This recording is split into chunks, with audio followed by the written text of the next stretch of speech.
In 2 seasons, the Detroit Pistons went from NBA bums to one of the teams you would least like to play in a playoff series. They sit at the top of the East with the second best defensive rating in the league. How do you go from 28 straight losses and a 14-68 season to a top seed? That was hard. And now Barnes, rejected at this end. And that was...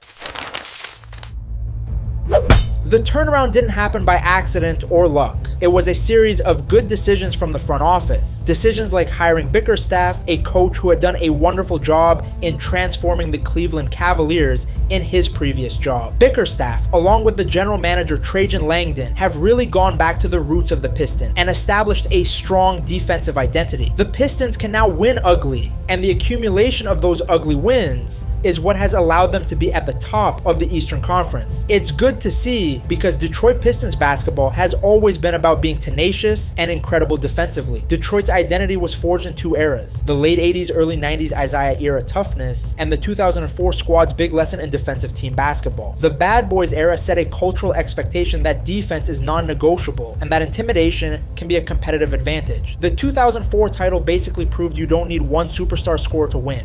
If your defense is elite, Phillips.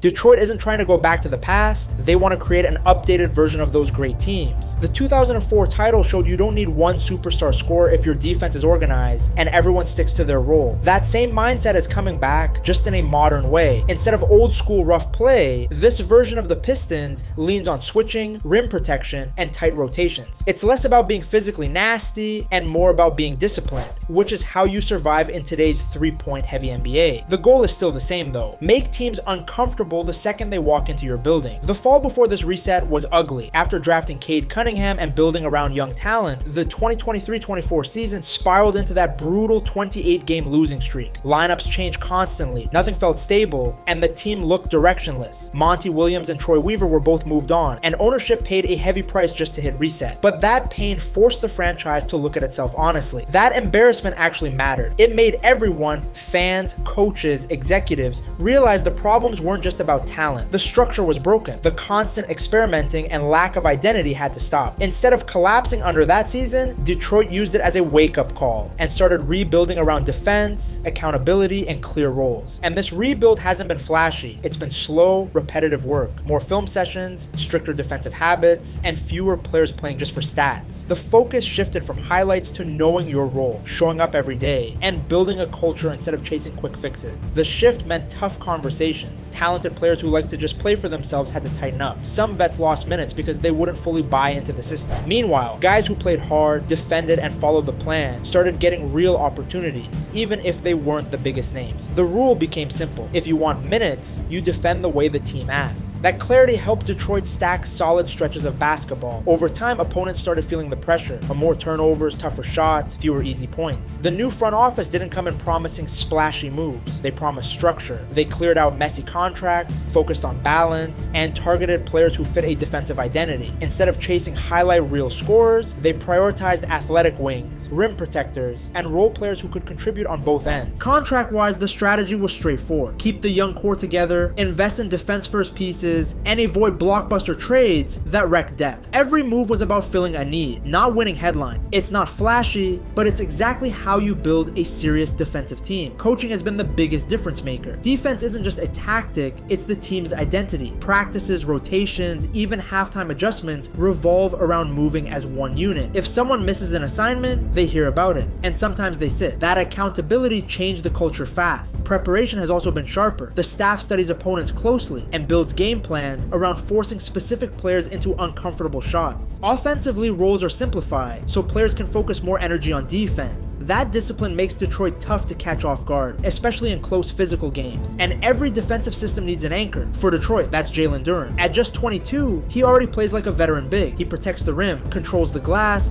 and makes driving lanes feel crowded. His presence alone changes how teams attack the paint, and his efficient scoring keeps the offense balanced. Next to him, Isaiah Stewart finally has a clear role. Instead of trying to do everything, he's embraced being the energy guy, yet the physical presence off the bench who raises the intensity and keeps the defense strong when the starters rest. On the perimeter, Ozar Thompson has become a nightmare for ball handlers. His length and non-stop energy mess up timing, force turnovers, and push Detroit into transition. Guys who want to play one-on-one suddenly look uncomfortable predictable because he's always there disrupting the rhythm. And then there's Cade Cunningham. Everyone already knew he could score, but the big change is on defense. Cade talks more, switches harder, and sets the tone. When he's locked in, the whole defense feels tougher. Ron Holland and the bench don't get the headline. They bring hustle, deflections, and effort, so the intensity doesn't drop when starters sit. Depth turned into a real weapon. Detroit no longer falls apart when the first unit rests. The pressure stays high and games stay within reach. This isn't just about personalities, it's a full system. The Pistons run a switch-heavy defense designed to hide weaknesses and force bad shots. They focus on staying vertical to avoid fouls, closing out hard on shooters, and rotating help so opponents get pushed into uncomfortable areas on the floor. Rebounding and transition help too, but the main goal is simple: protect the rim, limit threes, and make everything else tough. The numbers back it up. Detroit leans heavily on shot quality data. Fewer open threes allowed, more contested mid-range looks forced. They track which lineups can keep pressure on without creating mismatches, and stick with those groups. It's less about flashy stats and more about controlling where opponents shoot from. The result is a team nobody enjoys facing in a slow, physical half-court game. Detroit is fine with lower scoring nights because their defense creates extra chances and forces rushed shots. They've basically flipped modern spacing against opponents by making every possession feel crowded. But playoffs are different. Rotations shrink, scouting gets sharper, and every mistake gets targeted. Teams will test Detroit's offense, especially late in games, throwing tricky pick-and-roll coverages and forcing young players